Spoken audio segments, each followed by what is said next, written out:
Super Saravana ஸ்டோர்ஸ்ல December 16 இருந்து ஜனவரி 15 வரைக்கும் ஒவ்வொரு பிரான்ச்லயும் ஒரு கஸ்டமருக்கு ₹1,00,000 மதிப்புள்ள தங்க நகை பண்டிகை பரிசு. GT Holidays, South India's #1 travel brand. You know you are special when you're with GT Holidays.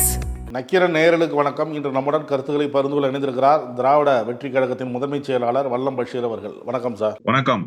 2026 சட்டமன்ற தேர்தல் நெருங்குது. இதனால் ஒவ்வொரு கட்சியும் தீவிரமாக ஆலோசனையில் ஈடுபட்டு இருக்கிறாங்க. நிர்வாகிகள் கூட்டம் அதெல்லாம் நடந்துகிட்டு இருக்கு. அந்த வகையில் நாம் தமிழர் கட்சி அது பொதுக்குழு கூட்டம் நடந்தது. அதில் சில தீர்மானங்களும் நிறைவேற்றினாங்க. அதுக்கப்புறம் நாம் தமிழர் கட்சியின் தலைமை ஒருங்கிணைப்பாளர் சீமான் பேசுகிறாரு. எல்லாமே பெரியார் தான் அப்படின்னு சில பேர் சொல்லுவாங்க. அவங்க எங்களுக்கு ஓட்டு போட தேவையில்லை, நாங்கள் திராவிடர்கள் அப்படின்னு சொல்கிறவங்க எங்களுக்கு ஓட்டு போட தேவையில்லை, தமிழர்கள் அப்படின்னு சொல்கிறவங்க எனக்கு ஓட்டு போட்டால் போதும் நாம் தமிழர் கட்சிக்கு அப்படிங்கிறார். முதல் கட்டமாக அதை எப்படி பார்க்குறீங்க? ஏதோ லட்சக்கணக்கான மக்கள் சீமானுக்கு ஓட்டு போடுவதற்கு தயாராக இருப்பது போலவும், இல்ல உங்க ஓட்டெல்லாம் எங்களுக்கு வேணான்னு சீமான் ஒதுக்கி புறந்தள்ளுவதை போலவும் இன்றைக்கு அவருடைய பேச்சு என்பது அமைந்திருக்கிறது. உங்களுக்கு ஓட்டு போடுறதே ஒரு தொகுதிக்கு 8,000 10,000 பேருங்கிறது கடந்த காலத்துல தேர்தல் முடிவுகளில் உங்களுக்கு கிடைக்கப்பட்ட வாக்குகளினுடைய எண்ணிக்கை. அதுக்கு தான் இப்ப பேராபத்தை விஜய் ஏற்படுத்திட்டாரு. இந்த மாதிரி விமர்சனம் பண்ணுறதுக்கு தான் அவர் சொல்றாரு, தடிச்சு நிற்கிறோம். இது வரைக்கும் தேர்தலில் நாங்கள் தடிச்சு நிற்கிறோம். அது மட்டும் இல்லை, கடந்த தேர்தலில் கொஞ்ச நாளைக்கு முன்னாடி தான் சின்னமே வந்துச்சு. அப்படி இருந்தும் நாங்கள் தடிச்சு நின்று அங்கீகாரம் பெற்று இருக்கிறோம். அதான் சார், இப்ப அந்த தனித்து நின்று நாங்கள் அங்கீகாரம் பெற்றோம், இத்தனை தேர்தல்களாக நாங்கள் தனித்து நின்றோம், எங்களுக்கு யாருடைய துணையும் தேவையில்லை அப்படிங்கிற பேச்சு இருக்குல்ல, அந்த பேச்சு சமீப காலமாக மாறி இருக்கு அப்படிங்கிறதையும் நாம உணரத்தானே வேணும். திடீரென தம்பி விஜய் என்று பாசத்தால் அரவணைக்கப்பட்ட நடிகர் விஜய், நீ ரோட்ல நின்னா அடிபட்டு லாரியில அடிபட்டு செத்து போயிடுவேங்கிற அளவுக்கு மோசமான விமர்சனத்துக்கு ஆளானார. ஏன் ஆளானார்? விஜயினுடைய வாக்கு சீமானுடைய வாக்கு வங்கியை குறிவைத்திருக்கு. விஜய்க்கு கிடைக்க போகிற வாக்குகளில் பெரும்பான்மையான வாக்கு என்பது விஜய்க்கு கிடைக்க போகுது. அதனால சீமானுக்கு ஒரு பெரிய ஆபத்து வந்து விட்டதாக சீமான் உணர்றாரு. அது உண்மைதான். நீங்க ஃபர்ஸ்ட் ஓட்டர்ஸ் இருக்காங்கல்ல, ஃபர்ஸ்ட் டைம் ஓட்டர்ஸ் இருக்காங்கல்ல, 18 வயது பூர்த்தியான வாக்காளர்கள், அவர்களுக்கு பூராவுமே என்ன அரசியல் புரிதல் இருக்கும்னா, இந்த வாட்ஸ்அப், ஃபேஸ்புக், சமூக வலைதளங்களை பார்த்து இருக்கிற அரசியல் புரிதல் இருக்கும். இதுல பெரும்பான்மையாக கடந்த காலங்களில் சீமானுடைய உரை, யார் மாற்று, நான் தான் மாற்று, திமுக இங்க ஊழல் கட்சி, அதிமுக இங்க எடுபடாத கட்சி, இப்படி எல்லாம் பேசுற செய்திகள் ஒரு கவர்ச்சியா இருக்கும். ஃபர்ஸ்ட் டைம் சீமானுக்கு ஓட்டு போடுறவங்க 2வது டைம் சீமானுக்கு ஓட்டு போட மாட்டாங்க. ஏன்னா சீமான் எவ்வளவு பெரிய அயோக்கியன்றது அடுத்தடுத்த அரசியல் புரிதல்கள்ல அவங்களுக்கு தெரிஞ்சிடும். இது ஒரு கபடதாரி நாடகம், இது ஒரு நாடக கம்பெனி, இது பாஜகவுக்கு கண்காணி வேலை பார்க்கிற குழு அப்படிங்கிறது தெரிந்ததற்கு பிறகு அடுத்து திமுக, அதிமுக மாதிரியான பெரிய கட்சிகளுக்கு வாக்களிக்க போயிடுவாங்க. இதுதான் யதார்த்தமாக தொடர்ச்சியாக சீமான அரசியலில், தேர்தல் அரசியலில் ஈடுபட துவங்கிய காலத்திலிருந்து நடக்குது. இப்ப என்னன்னா, அந்த ஃபர்ஸ்ட் டைம் ஓட்டர்ஸ் இருக்கிறாங்க இல்லையா, அவங்களை குறிவைத்து விஜய் ஒரு அரசியலை செய்யறாரு. விஜய்க்கு ஒரு இளைஞர் பட்டாளம் திரளுகிறது. அது சீமானுக்கு வந்த இளைஞர் பட்டாளத்தின் ஒரு பகுதியாக இருக்கு. பெருவாரியான இளைஞர்கள் இப்ப சீமான்ட்டு இருந்து இடம்பெயர்ந்து விஜய்க்கு இந்த தேர்தலில் போறாங்கன்றத பொறுத்து கொள்ள முடியாமல் தான் சீமான் மலிவான விமர்சனத்தை விஜயை நோக்கி வைக்கிறார். விஜயை தர்க்க ரீதியா விமர்சிக்கிறோம், விஜயினுடைய அரசியல் ரொம்ப ஆபத்தானதுன்னு சொல்றோம், அந்த மௌனம் பேராபத்தை ஏற்படுத்தக்கூடியதுன்னு சொல்றோம். அதெல்லாம் விஜயினுடைய செயல்பாடுகளின் மீது நாம வைக்கிற விமர்சனம். விஜயை தனிப்பட்ட முறையில நீ நடுரோட்ல நிக்கிற, லாரியில அடிபட்டு செத்து போயிடுவேன்னு சொல்றோமா? இல்ல, நீ இன்னும் 100 ஆண்டுகளுக்கு வாழ்ந்து நிறைய படங்கள் நடி, அதுதான் உனக்கு சரியா இருக்கும். நீ அரசியல் புரிதல் இல்லாம இருக்க, உனக்கு அரசியல் தேவையில்லைன்னு சொல்றோம். நீ திமுகவை விமர்சிக்கிற அரசியல் உனக்கு லாப நஷ்ட கணக்கு கொண்டது, நீ அதிமுக பாணியிலேயே வர்றேன்னு சொல்றோம். இதெல்லாம் அவர்கள் மீது வைக்கக்கூடிய ஆரோக்கியமான விமர்சனம். எனவே சீமான் விஜயை பார்த்து அஞ்சி நடுங்கி இருக்கிற காரணத்தால் இத்தகைய கருத்துக்களை தெளிவுபடுத்துறாரு. இப்ப எதுக்காக இதை சொல்லி வைக்கிறாருன்னா, நாளைக்கு தேர்தலில் அவர் தோத்துருவாருன்னு அவருக்கு தெரியும், டெபாசிட்டே கிடைக்காதுன்றது அவருக்கு தெரியும், ஒரு இடத்துல கூட அவரால் வெற்றி பெற முடியாதுன்றது அவருக்கு தெரியும். என்ன தெரியுமா சொல்லுவாரு? நான் தான் இந்த மானங்கட்டவனுங்க ஓட்டு வேணான்னு சொன்னேன் இல்லையா, அவன் பூரா எனக்கு ஓட்டு போடல, மானமுள்ள தமிழ் பிள்ளை எனக்கு ஓட்டு போட்டான், அந்த ஓட்டு தாண்டா 50 லட்சம் ஓட்டுன்னு நாளைக்கு மேடையில் அவர் பேசுவாரு. அப்படி பேசுவதற்கான பிளாட்ஃபார்மை இப்பவே தயார் பண்ணிட்டாரு. தோல்விக்கு தயார்படுத்தி இருக்கிறார் தன்னுடைய வேட்பாளர்களை என்றுதான் இந்த உரையிலிருந்து நான் புரிந்து கொள்கிறேன். சீமான் பேச்சை கேட்டவங்க பாதி பேர் அதில் போயிடுவாங்க இளைஞர்கள் அப்படின்னு சொல்கிறீங்க, விஜய்கிட்ட போயிடுவார் அப்படின்லாம் சொல்கிறீங்க. இப்போ சீமான் மக்களிடம் உள்ள அணுகுமுறை வேற, விஜய் உள்ள அணுகுமுறை வேற அப்படின்னு அவங்க சொல்கிறாங்கல்ல. கூட்டம் இருக்கோ இல்லையோ, மழையோ புயலோ வெயிலோ எந்த தேர்தலையும் புறக்கணிக்காமல் மக்களை சந்தித்து பொதுக்கூட்டம் நடத்தி ஆளுங்கட்சியை எதிர்த்து பேசுகிறார். அந்த திராவிட அரசியல்னா என்ன, தமிழ் தேசியம்னா என்ன, திராவிடம் எப்படி எதிர்ப்பாக இருந்தது, ஏன் திராவிடம் வேணாங்கிறோம், இந்த மாதிரி புரிதலோடு அவர் பேசுகிறார், ஒரு புரிதலை ஏற்படுத்துகிறார். வந்தாருன்னா 1 மணி நேரம் அவர் பேசுகிறாரு, 1.5 மணி நேரம் பேசுகிறாரு. ஆனால் விஜய் எப்படியா 5 நிமிஷம் 10 நிமிஷம் 5 நிமிஷம் பேசிட்டு ஓடி போயிடுறாரு. அந்த இளைஞர்களுக்கு புரியாதா, இது தெரியாதா அப்படிங்கிற கேள்வி வைக்கிறாங்கல்ல. இந்த சீமானுடைய மொழியிலேயே இதுக்கு பதில் சொல்லணும்னா, வசனங்களை திரையில் பேசுபவராக விஜய் இருக்காரு, விஜய் திரையில் பேசுகிற வசனங்களை தரையில் மேடையில் பேசுகிற நபராக சீமான் இருக்கார். அவ்வளவுதான் வித்தியாசம். 2 பேரும் பேசுறதும் வசனம் தான். வேற ஏதாவது அதுல வேறுபாடு இருக்கா? இது ஸ்கிரிப்டடு வசனம், யாரோ ஒரு கதையாசிரியர் எழுதி கொடுக்க விஜய் பேசுகிறார். இங்க இவரே கதை எழுதி இவரே பேசுகிறார். அதுவும் இளைஞர்களுக்கு தெரியும் தானே. 2மே ஒரு கவர்ச்சி தான்.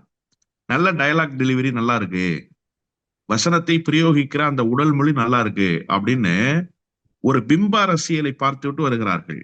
கொஞ்ச காலம் போனோன்னு தான் தெரியும் இது 2மே காலி பெருங்காய டப்பான்னு. ஏற்கனவே பல முறை இது ப்ரூவன் ரெக்கார்டு, நிரூபிக்கப்பட்ட உண்மையாக இருந்திருக்கு. யார் விஷயத்துல? சீமானுடைய விஷயத்துல. ஏன் சீமானோடு தொடர்ச்சியாக யாரும் பயணிக்கிறது இல்லை? அதை சொல்லுங்க. எல்லா கட்சியிலிருந்தும் இடம்பெயர்கிறார்கள் வாக்காளர்கள். ஆனால் சீமானிடம் மட்டும் தொடர்ச்சியாக ஒரு வாக்காளன் பயணிக்க முடியாததனுடைய நிலைமை என்ன? 2001 தேர்தலில் திமுகவுக்கு ஓட்டு போட்டவர்கள் 80% பேர் 2004 போட்டாங்க. 2004 போட்டவங்க 2006 போட்டாங்க. நீங்க ஒரு புள்ளி விவர கணக்கெடுப்பு நம்ம எடுப்போம். சீமானிடம் வேட்பாளராக போட்டியிட்ட பலரே இந்த முறை இல்ல சீமான்ட்ட. கடந்த முறை நாடாளுமன்ற தேர்தலில் வேட்பாளராக போட்டியிட்டவர்கள் பலர் இன்றைக்கு சீமானோடு இல்ல. 2021 சட்டமன்ற தேர்தலில் சீமான் கட்சியில் போட்டியிட்ட வேட்பாளர்கள் இன்னைக்கு சீமான்ட்ட இல்ல. இது ஏன் இல்ல? ஓட்டர்ஸை விட்டுருவோம், நிர்வாகிகளே போயிடுறாங்களே. அப்ப அவங்க உங்களுடைய கோட்பாட்டை ஏற்றுக்கொள்ளாமல் வெளியில போறாங்களா, இல்ல உங்களுடைய அணுகுமுறையின் காரணமாக வெளியில போறாங்களா, உங்களுடைய பொய்யான போலி முகம் தெரிந்ததற்கு பிறகு வெளியில போறாங்களா? இதுதான் விஜய்க்கும் நாளைக்கு நடக்க போகுதுன்றது நமக்கு தெரியும். ஆனாலும் அந்த இளைஞர்கள் ஒரு மினுமினுப்புக்கு மயங்கி போகிறார்கள் அல்லவா? இது ஒரு பதட்டத்தை சீமானுக்கு உருவாக்கி இருக்கு. அதனாலதான் சீமான் பதட்டப்படுறார். ஏன் இல்லைன்னா பதட்டப்படணும்? இப்ப விஜய வேற எந்த கட்சியாவது பெருசா விமர்சிக்குதா? திமுகவை நோக்கி தவறான கருத்துக்களை முன்வைக்கிறார் விஜய். அதனால திமுக அதுக்கு பதில் சொல்ற இடத்துக்கு வந்திருக்கு இல்லையா? அவர் சீமானை பார்த்து என்னைக்காவது பேசுறாரா? அவர் என்ன சொல்றாரு? நான் களத்துல இருக்கிறவங்களோட மட்டும்தான் மோதுவேன்னு ரொம்ப கிளாரிட்டியா சொல்றாரு. அந்த வகையில விஜய் எனக்கு கொஞ்சம் மேன்மையாகவே தெரிகிறார் சீமானை விட. ஏன்னா அவருக்கு தெரியுது யாரை எதிர்த்து சண்டை போடணும்னு. ஆனா நீ தான் சம்பந்தம் இல்லாம தினந்தோறும் விஜய் பத்தியே பேசிக்கிட்டே இருக்க. அப்ப விஜயை குறி வச்சு பேச வேண்டிய தேவை என்ன இருக்கு? உனக்கு திமுக தானே எதிரி, டார்கெட்டை திமுகவை நோக்கி பிக்ஸ் பண்றேன்னு சொல்ற இல்லையா? ஆனா திமுகவை பேசுறதை விட விஜயை கூடுதலாக பேசுறீங்க. அதுக்கு காரணம் என்னன்னா தன்னுடைய வாக்கு வங்கிக்கு ஆபத்து வந்துருச்சுங்கிற அந்த பதைப்பு தான். இளைஞர்கள் புரிந்து கொண்டாலுமே கூட அந்த புரிதல் என்பது விஜய் மீது இருக்கிற பார்வையை போலதான் சீமானின் மீது இருந்தது. அதனால்தான் இப்போது சீமானுடைய வாக்குகள் இடம்பெயர்ந்து விஜய் கிட்ட போயிடுச்சுங்கிறது சீமானுக்கு நல்லா தெரியும். இளைஞர்களுக்கு புரிதல் இருக்காதான்னு அவங்க கேட்க வேண்டியதில்லை.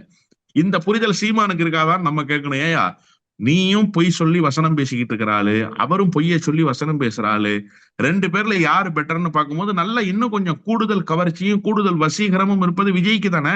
அப்ப விஜய் கிட்ட தானே இயல்பாகவே போவாங்க. இது கூடவா உங்களுக்கு தெரியாது? அதைதான் நம்ம சீமானை நோக்கி கேட்க வேண்டியிருக்கு. நாங்க பேசுற அரசியலுக்கு அவ்வப்போது தமிழகத்துல ஒரு எழுச்சி ஏற்படுது. ஆனா அந்த எழுச்சியை திராவிடர்கள் தன் ஆட்சி அதிகாரத்தால அடக்கிட்டாங்க அப்படிங்கிறார். அதாவது என்ன எழுச்சி ஏற்பட்டுச்சு, என்ன அதை அடக்கிட்டாங்க, அதை சொல்லணும்ல. நான் தான் சொல்றேன் இல்லையா, உங்களுக்கு கிடைக்கிற வாக்கு என்பது தற்காலிகமானது சார். ஒரு நிரந்தர வாக்கு வங்கியை நீங்க வச்சுக்கல சார். எல்லா தேர்தலிலும் புதிய வாக்காளர்கள் வர்றாங்க. நீங்க ஒரு விஷயத்த நல்லா புரிஞ்சுக்கணும். சீமானே அதை புரிஞ்சுக்கிட்டு இருக்காரு. புரிஞ்சுக்கிட்டு தான் எப்போதுமே இளைஞர்களை குறிவைத்தே அரசியலை பேசுறது, அதுவும் அந்த கவர்ச்சியான வசனங்களை பேசுறது. அந்த அவர் என்னன்னா சார், நான் நிறைய நேர்காணல்கள்ல சொல்லியிருக்கேன். கேப்டன் விஜயகாந்துக்கு ஒரு படத்துக்கு வசனம் எழுதுறாரு, துளசி வாசம் மாறலாம், இந்த தவசி வாக்கு மாற மாட்டான் அப்படிங்கிறது இருக்குல்ல. அதனாலதான் அதே பாணியை பின்பற்றுறாரு. என்ன பின்பற்றுறாருன்னா, நீ சாப்ட்வேர்ல வேலை செய்யலாம் ராஜா, சாப்பிட்டு போய் தான் ராஜா வேலை செய்யணும். நீ திரையில நடிக்கிற, தரையில நடிக்காத. இதெல்லாம் என்னன்னு கேட்டீங்கன்னா, இந்த எதுக முனையில் வசனங்கள் எழுதி பழக்கப்பட்ட அவருடைய அந்த வழக்கமான எழுத்து நடைதான். அததான் இங்க பின்பற்றி அந்த இளைஞர்களை நோக்கி அந்த வசனங்களை முன்வைக்கிறதுனால, அண்ணன் நல்லா பேசுறாருன்னு. அதுல என்ன கருத்து இருக்கு?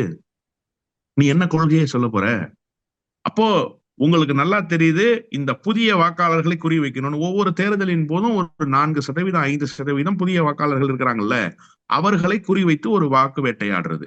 அந்த வாக்குகள் அவருக்கு கிடைக்கப்பெறுது. அடுத்த தேர்தல் அது ஏன் தக்க வச்சுக்கல? நான் தான் இவ்வளவு கிளாரிட்டியா சொல்றேன்ல.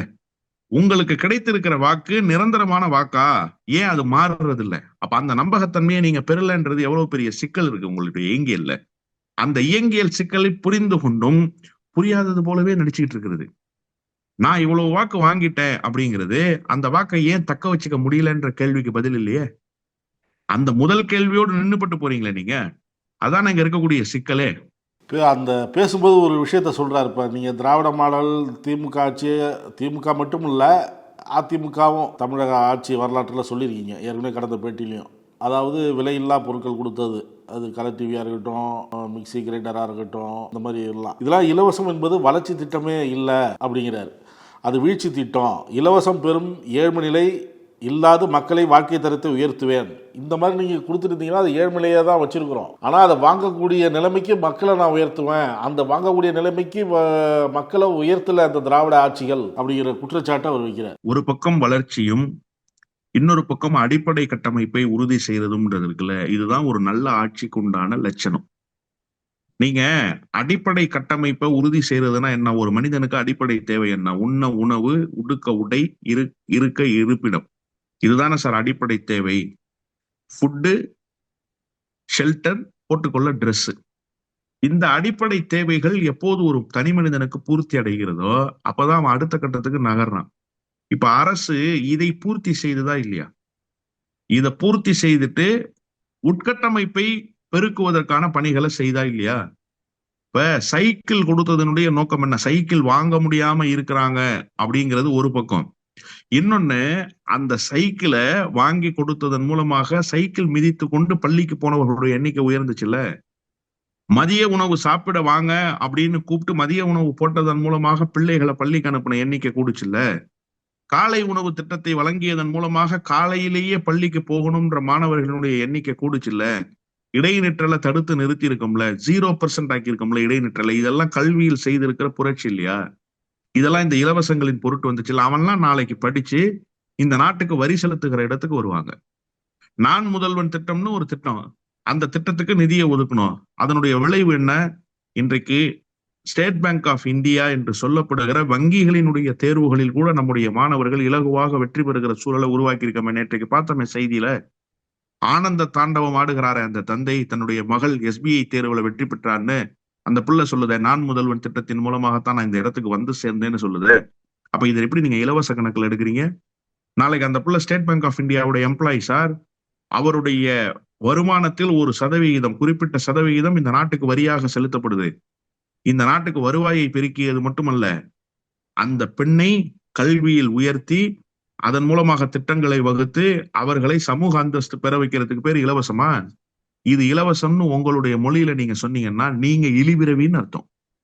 இது இலவசம் அல்ல.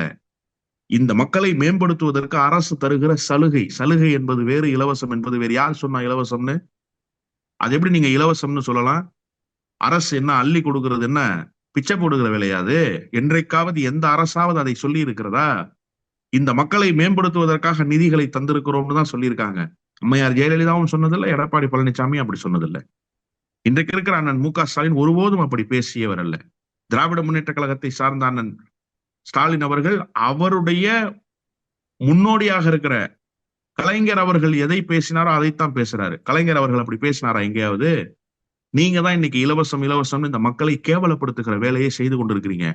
அந்த இலவசத்தை பெறுகிற, அந்த சலுகையை பெறுகிற மக்களினுடைய மனநிலையிலிருந்து நீங்க யோசிங்க. உங்களுக்கு கட்ட பஞ்சாயத்து பண்ண 1000 வழி இருக்கு.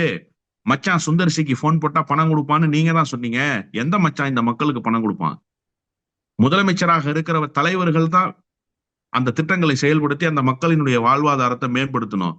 வசூல் செய்கிற நபர்கள் எல்லாம் இந்த நாட்டு மக்களினுடைய வாழ்வாதாரத்தை பார்த்து, இந்த வாழ்வாதாரத்தை மேம்படுத்துகிற அரசினுடைய செயல் திட்டங்களை பார்த்து இலவசம்னு பேசினா அது பச்சையான அயோக்கியத்தனம்னு நான் சொல்லுவேன். சீமான் செய்கிறது அயோக்கியத்தனமான வேலை. இலவசம்னு இந்த மக்களை இழிவுபடுத்துகிற வேலையை சீமான் செய்துகிட்டு இருக்காரு. இதை இத்தோடு அவர் நிறுத்திக்கணும். திராவிட மாடல் அரசுக்கு ஆதரவாக பல கருத்துக்கள் தெரிவித்திருந்தாலும், திராவிட கருத்தியலுக்கு ஆதரவாக நீங்கள் பேசியிருந்தாலும், அவர் சொல்கிறது இறுதியாக இதுதான். திருட்டு திராவிட சித்தாந்தத்துக்கும் தமிழ் தேசிய கருத்துக்கும் இடையே தான் போட்டி. தமிழ் தேசியம் கண்டிப்பாக ஒரு நாள் இங்கே வெல்லும் அப்படிங்கிறார். திராவிட இயக்கம் என்னைக்கு தமிழ் தேசியத்துக்கு எதிரியா இருந்திருக்கு? தமிழ் தேசியம்னா முதல்ல என்ன? திராவிட இயக்கம் பேசாத தமிழ் தேசியத்தை நீங்க பேசிட்டீங்களா? பெரியார் சொல்லாத தமிழ் தேசிய கருத்தை நீங்க செஞ்சிட்டீங்களா? நீங்க அண்மையில போய் பாரதியாரினுடைய விழாவுல போய் தமிழ்நாடுன்னு பேர் வைக்கிறதுக்கு முன்னாடி பாரதி பாடுனானா, இல்ல பாரதி பாடுறதுக்கு முன்னாடி நீங்க தமிழ்நாடுன்னு பேர் வச்சீங்களா அப்படின்னு ரொம்ப அறிவியல் பூர்வமா ஒரு கேள்வியை கேட்டீங்க. பாரதி பாடியதற்கு பிறகு வந்த உங்களுடைய பச்சை தமிழர் என்று நீங்கள் சொல்கிற பக்தவச்சலம் போன்ற முதலமைச்சர்கள்லாம் ஏன் சார் தமிழ்நாடுன்னு பேர் வைக்கல? டெல்லியில் போய் ஒரு தலைவர் பேசினாரு. I belongs to a Dravidian stock, I am from Madras state, prevented to say தமிழ்நாடுன்னு சொன்னார். நான் தமிழ்நாடு என்று சொல்வதற்கு தடை விதிக்கப்பட்டிருக்கிறேன் என்று நாடாளுமன்றத்தில் ஒரு தலைவன் மூறி முழங்கினான். அந்த தலைவன் தான் பின்னாளில் இந்த நாட்டுக்கு தமிழ்நாடு என்று பெயர் சூட்டினான். நாட்டுக்குள்ளே ஒரு நாடு எப்படி இருக்க முடியும் என்று அன்றைக்கு இருந்த நாடாளுமன்றவாதிகள் கேட்டபோது நாடாளுமன்றத்திலேயே பதில் சொன்னார், இந்தியா என்பதே ஒரு நாடல்ல. யார் சொன்னது இந்தியா நாடு? அதுவே ஒரு தொகுப்பு தான். இந்தியா என்பதே ஒரு கூட்டு முயற்சி தான் என்று நாடாளுமன்றத்தில் பேசுகிற திராணி தெம்பு நீங்கள் சொல்கிற திராவிடருக்குத்தான் இருந்தது. எந்த தமிழனுக்காவது இருந்துச்சா? நாங்கள் தமிழர்கள் திராவிடர்கள் என்று அடையாளப்படுத்துறோம். நீங்க ஆனா தமிழர்கள் திராவிடர்கள் இல்லைன்றீங்க. நான் கேட்கிறேன், உங்க வழியில நீங்க சொன்ன மாப்போசிக்கு இருந்துச்சா? உங்க மூதாதையருக்கு? இன்னைக்கு நீங்க பாக்குற கங்காணி வேலையை பார்த்துக்கிட்டு இருந்தாரு மாப்போசி. அன்னைக்கு மாப்போசிக்கு அந்த துணிச்சல் இருந்துச்சா? இந்தி மொழி தமிழ்நாட்டுக்கு வருவதில் என்ன பிரச்சனை என்று கேட்டவர் மாப்போசி ஆதாரங்களை தரட்டுமா? யார் பச்சை தமிழர்? இந்த நாட்டுக்கு தமிழ்நாடு என்று பெயர் சூட்டியவர் பச்சை தமிழர் இல்லையா? இந்த மொழிக்கு செம்மொழி அந்தஸ்தை பெற்று தந்தவர் பச்சை தமிழர் இல்லையா? யார் சார் பச்சை தமிழர்? நீங்க யார சொல்றீங்க தமிழ் தேசியத்தின் பெயரால்? பக்கவச்சலம் உங்களுக்கு தமிழர், பாரதி உங்களுக்கு தமிழர். ஆனா இங்க இருக்கிற பேரறிஞர் பெருந்தகை அண்ணாவும் முத்தமிழறிஞர் டாக்டர் கலைஞரும் தமிழர் இல்லை என்று சொன்னா, இந்த மக்களை மேம்படுத்தி இந்த மொழிக்கு அந்தஸ்து பெற்று தந்து இந்த நாட்டுக்கு அங்கீகாரம் தந்து இந்த மாநிலத்துக்கு தமிழால் பெயர் சூட்டி மகிழ்ந்த இவர்கள் தான் உண்மையிலேயே தமிழர்கள்.